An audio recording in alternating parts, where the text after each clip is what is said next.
യൂണി SoC എന്ന ബ്രാൻഡിന്റെ കാര്യം പറയുകയാണെന്നുണ്ടെങ്കിൽ പൊതുവേ നമ്മൾ അവരുടെ പ്രോസസ്സറുകൾ കൂടുതലായിട്ടും കണ്ടിട്ടുള്ളത് ബഡ്ജറ്റ് സെഗ്മെന്റിൽ വരുന്ന ഫോണുകളിലായിട്ടാണ്. കൂടുതലായിട്ടും ഒരു 5000 to 10,000 രൂപ പ്രൈസ് റേഞ്ചിൽ വരുന്ന ഫോണുകളിലാണ് അവരുടെ പ്രോസസ്സർ കൂടുതലായിട്ട് കണ്ടിട്ടുള്ളത്. അതും 4G പ്രോസസ്സറുകളാണ്. ഇപ്പം ഇന്ത്യൻ മാർക്കറ്റിൽ അവരുടെ 5G പ്രോസസ്സറുകളുമായിട്ട് വരുന്ന ഫോണുകളൊന്നും തന്നെ വരുന്നില്ല. എന്നാൽ ഇപ്പം യൂണി SoC എന്ന ബ്രാൻഡ് അവരുടെ ഒരു 5G പ്രോസസ്സർ അനൗൺസ് ചെയ്തിട്ടുണ്ട്. യൂണി SoC T765 5G എന്നുള്ള പ്രോസസ്സർ. അപ്പം ഈ ഒരു വീഡിയോയിൽ നമ്മൾ നോക്കാൻ പോകുന്നത് യൂണി SoC T765 എന്ന പ്രോസസ്സറിനെ പറ്റിയിട്ടാണ്. വീഡിയോ തുടങ്ങുന്നതിന് മുമ്പ് പറയാനുള്ള ഒരു കാര്യം എന്താ വെച്ചാൽ, നിങ്ങൾ ടെക് വാർത്തകൾ ഫോളോ ചെയ്യാൻ താല്പര്യമുള്ളവരാണെന്നുണ്ടെങ്കിൽ നമ്മുടെ വാട്സപ്പ് ചാനലിലോ അല്ലാന്നുണ്ടെങ്കിൽ ടെലഗ്രാം ചാനലിലോ ജോയിൻ ചെയ്യാവുന്നതാണ്. താഴെ ഡിസ്ക്രിപ്ഷനിലും അതുപോലെ തന്നെ കമൻറ്റ് ബോക്സിലും നമ്മുടെ വാട്സപ്പ് ചാനലിൻ്റെയും അതുപോലെ തന്നെ ടെലഗ്രാം ചാനലിൻ്റെയൊക്കെ ലിങ്കും കാര്യങ്ങളൊക്കെ കൊടുക്കുന്നുണ്ട്. അവിടെ റെഗുലർ ആയിട്ടുള്ള ടെക് അപ്ഡേറ്റ്സും കാര്യങ്ങളൊക്കെ ലഭിക്കുന്നതായിരിക്കും. അപ്പം ആദ്യം നമ്മൾ ഫീച്ചേഴ്സും കാര്യങ്ങളൊക്കെ നോക്കുകയാണെന്നുണ്ടെങ്കിൽ ഇത് TSMCയുടെ RNM പ്രോസസ്സറാണ്. പിന്നെ ഇതിൽ 2.3 GHz ക്ലോക്ക് ചെയ്യുന്ന Cortex A76ൻ്റെ 2 കോറുകളും അതുപോലെ തന്നെ 2.1 GHz ക്ലോക്ക് ചെയ്യുന്ന Cortex A55ൻ്റെ 6 കോറുകളും വരുന്നുണ്ട്.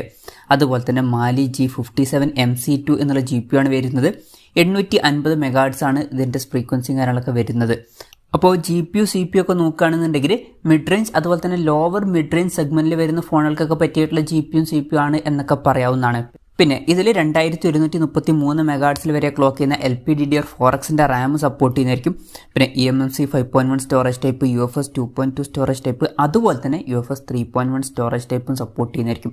അപ്പോൾ UFS 3.1 സ്റ്റോറേജ് ടൈപ്പ് വരെ സപ്പോർട്ട് ചെയ്യുന്നുണ്ട്. അത് നല്ലൊരു കാര്യം തന്നെയാണ്. പിന്നെ ഡിസ്പ്ലേയുടെ കാര്യത്തിൽ ഫുൾ HD ഡിസ്പ്ലേ വരെ ഇതിൽ സപ്പോർട്ട് ചെയ്യുന്നതായിരിക്കും. അപ്പോൾ ഫുൾ HD റെസൊല്യൂഷൻ ആണെന്നുണ്ടെങ്കിൽ 120 Hz റിഫ്രഷ് റേറ്റ് വരെയൊക്കെ ഇതിൽ സപ്പോർട്ട് ചെയ്യുന്നതായിരിക്കും. പിന്നെ വേരിയബിൾ റിഫ്രഷ് റേറ്റ് പോലുള്ള ഫീച്ചേഴ്സൊക്കെ ഇതിൽ വരുന്നതായിരിക്കും. അപ്പോൾ ക്യാമറയുടെ കാര്യത്തിൽ വിവ മാജിക് 6.0 ഇമേജ് എഞ്ചിനാണ് ഇതിൽ വരുന്നത്. ഇത് 4 കോർ ISP ആണ്. പിന്നെ 108 MP ക്യാമറ സെൻസർ വരെ ഇതിൽ സപ്പോർട്ട് ചെയ്യുന്നതായിരിക്കും. ട്രിപ്പിൾ ക്യാമറ സെറ്റപ്പ് ആണെന്നുണ്ടെങ്കിൽ 64+20+13 MP ട്രിപ്പിൾ ക്യാമറ സെറ്റപ്പിൻ്റെ സപ്പോർട്ട് കാര്യങ്ങളൊക്കെ വരുന്നതായിരിക്കും. 4K HDR വീഡിയോ റെക്കോർഡിംഗ് ഇതിൽ സപ്പോർട്ട് ചെയ്യുന്നതായിരിക്കും. പിന്നെ മൾട്ടി ഫ്രെയിം നോയ്സ് റിഡക്ഷൻ പോലുള്ള ഫീച്ചേഴ്സൊക്കെ ഇതിൽ സപ്പോർട്ട് ചെയ്യുന്നതായിരിക്കും. ബ്ലൂടൂത്തിൻ്റെ കാര്യത്തിൽ ബ്ലൂടൂത്ത് 5.0യുടെ സപ്പോർട്ട് കാര്യങ്ങളൊക്കെ വരുന്നതായിരിക്കും. 5G സപ്പോർട്ട് കാര്യങ്ങളൊക്കെ ഇതിൽ വരുന്നതായിരിക്കും. ഇതിൽ ഡ്യുവൽ കരിയർ അഗ്രിഗേഷൻ പോലുള്ള ഫീച്ചേഴ്സും സപ്പോർട്ട് ചെയ്യുന്നതായിരിക്കും. അപ്പം ഇതൊക്കെയാണ് ഫീച്ചേഴ്സിനെ പറ്റി പറയാനുള്ള കാര്യങ്ങൾ.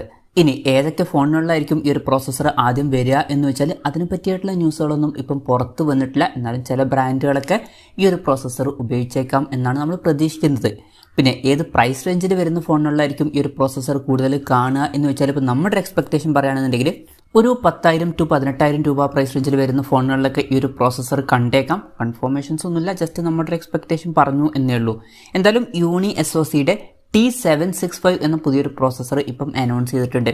ഈ ഒരു പ്രോസസ്സറിനെ പറ്റിയിട്ടുള്ള നിങ്ങളുടെ അഭിപ്രായം ജസ്റ്റ് ഒന്ന് കമൻറ്റ് ചെയ്യുക. അതുപോലെ തന്നെ ഈ പ്രോസസ്സറുകളുമായിട്ട് വരുന്ന ഫോണുകൾ നിങ്ങൾ ഏത് പ്രൈസിങ്ങിലാണ് എക്സ്പെക്ട് ചെയ്യുന്നത് എന്നുള്ള കാര്യം കൂടി ജസ്റ്റ് ഒന്ന് കമൻറ്റ് ചെയ്യുക.